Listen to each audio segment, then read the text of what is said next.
The journey of running this channel has given me the pleasure of hearing many great bands, though often from decades gone by. In fact, I recently realized that I barely listen to any new releases, the implication seeming to be that I am, indeed, getting old. I want to change that, so for the next 7 days, I'm going to spend an hour each morning listening to new releases. Maybe I'll find something cool, or maybe it will be a total bust. Who knows? On the first morning, I sat down with my coffee and headphones and got to work. Back in college, I read music blogs on the regular, so I started out with 5 of them in particular that seemed to cover a good spectrum of bands. They were Pitchfork, The Quietus, Sputnik Music, Pop Matters, and Obscure Sound. During this first session, I heard Shoegazakana, Mumblecore, Hyperpop, and Metal. I got what I wanted, but to be honest, was a bit disappointed. Among the 12 albums on this list, the only one I really got excited hearing was from Of Montreal,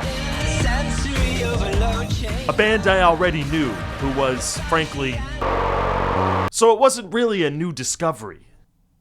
I found myself writing exceptionally cruel things in my notes, often comparing the band to somebody else in an unflattering way. In fact, it was the unsigned bands that drew the most ire, with a vocal part that sounded a little bit off-key, or a mix that used too much distortion. 1 hour in, and I was already so bitter. What the heck was happening? On day 2, I decided to mix things up. I wasn't sure I was truly getting the coolest new music, so I asked my subscribers for recommendations. After getting my coffee and listening to the latest from Pitchfork and The Quietus, I tried out one of their suggestions, Bandcamp's music blog, Bandcamp Daily. If yesterday's music felt a little uninspiring, today was experimental galore. The ambient rave of Wench, the video game-esque hyperpop of Kaitlyn Aurelia Smith, the chaotic punk of Glaas from Germany. But if I'm being honest, I'm not sure I would listen to these again. I had to come clean that I was craving something catchier. Yes, unique and creative, but also poppy. It turns out it was the UK synth-punk band Freak Jeans that did the trick, giving me that hook I was craving. And damn, talk about a synth solo. Gorgeous. Once again, I started with Pitchfork's daily new reviews. I realized this was somewhat ironic, given my bio still says weird stories in lesser-known genres that don't get covered by Pitchfork. But all the more reason. I need to know what I'm up against. There was nothing particularly notable, save yet another artist under the hyperpop umbrella. So I decided to try another subscriber recommendation. The old workhorse music magazine, Wire, which has been operating since 1982. I could immediately tell the music was much more broad. Perhaps more than I was prepared for. A roundup of below-the-radar artists had me sampling experimental music from Poland, Lebanon, and Peru. The downside was you had to be a paid subscriber to listen, a business model that seemed like a relic of the past. Forget the fact that I'm shilling a Patreon. So rather than listening to these specific tracks, I pulled up whatever I could find. I was most impressed by Yara Asmar, an ambient musician from Beirut. There is a science to days like these, but I am a slow learner was a beautiful track.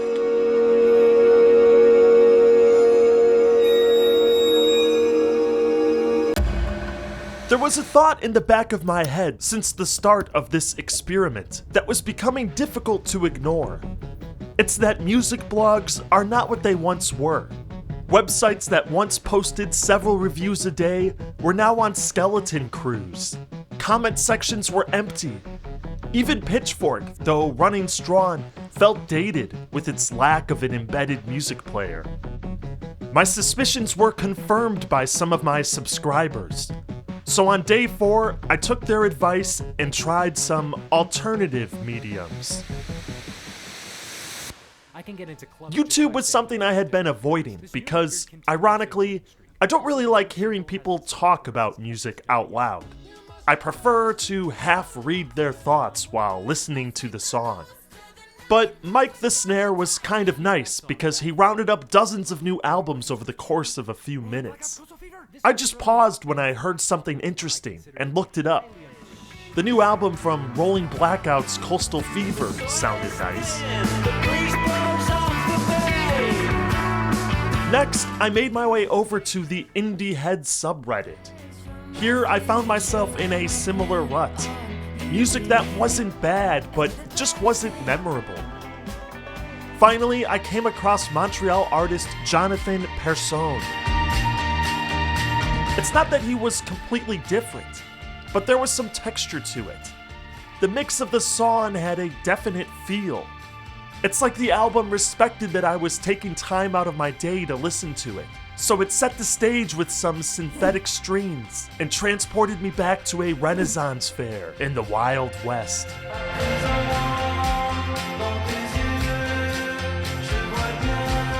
Oh no. What was I becoming? Day 5 was a weekend, and since the regular blogs weren't updating, I decided to hop into another subscriber recommendation, the blog Yellow Green Red, which, each month, shares a big roundup of new releases from experimental artists. There was pleasant music, outrageous music, and just about everything in between. Woodstock 99 should probably get an award for Best Band Name and Album Cover. There was a record from a high school classmate of mine that I wasn't even aware of. Talk about a coincidence. And there was an album constructed from slowed down Celine Dion songs. It was beautiful, but also kind of cheesy, because, well, Celine Dion songs are pretty cheesy. All in all, it was a rewarding but exhausting experience. 20 plus albums of wildly divergent music, not all of it aiming to be the most pleasant. I once again found myself questioning my indie cred. Am I cut out for the world of new releases? For the rest of the experiment, I decided to stick with Pitchfork, Bandcamp Daily, and Indie Heads, since these were the ones I've had the most success with. Today there was some Russian Cold Wave, Hong Kong Canto Pop, and a mixtape from a French DIY producer that sounded nice. There was an ensemble of experimental musicians, including the bassist of Tortoise, who put together an album of Springsteen-esque 80s rock songs.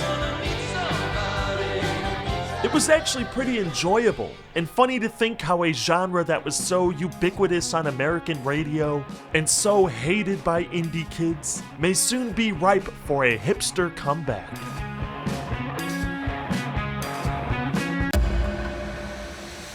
Pitchfork reviewed ambient records in bunches today, which seems like a good idea until they all start to blend together.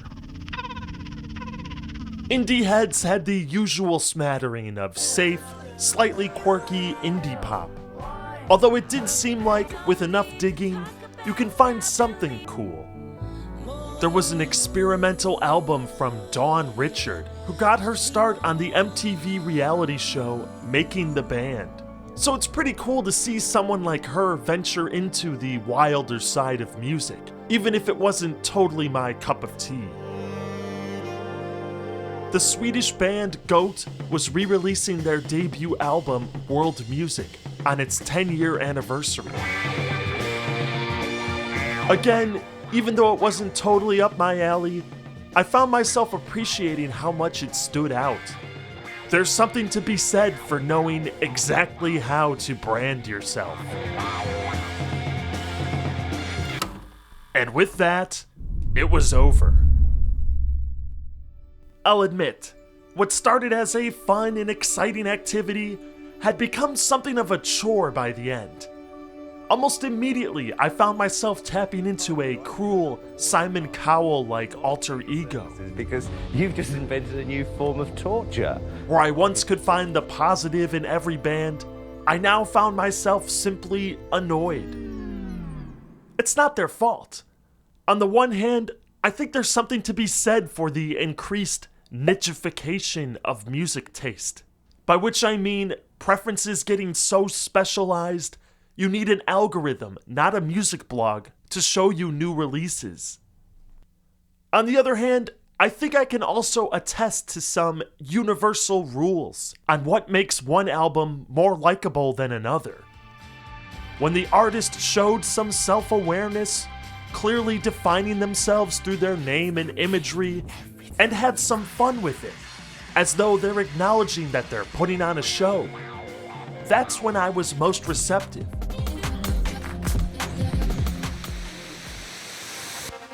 Overall, I listened to 72 new albums, or at least parts of them. 25 were from female artists or female-fronted bands. Roughly half were from the USA, and half from other countries. Of those, Great Britain and Northern Europe were best represented. Only 4 albums came from Asia, 2 from South America, and 0 from Africa, despite all these places having some very active music scenes. Within the USA, the eastern half of the country clearly dominated over the West, where the only albums came from LA or San Francisco. The Midwest and South were also nicely represented.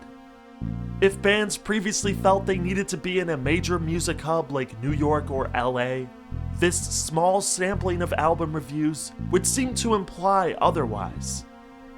I also tallied up Pitchfork's album ratings for the week, which were virtually all 7-point-something out of 10. In fact, only 1 was slightly higher, and 2 were slightly lower. I couldn't help but laugh. Even the best-staffed and most influential music reviewer in the country seems to have the same trouble as I did listening to new albums and finding good things to say about them. I guess the lesson is learned. Music reviewing is a cruel business. Time to go back to history docs.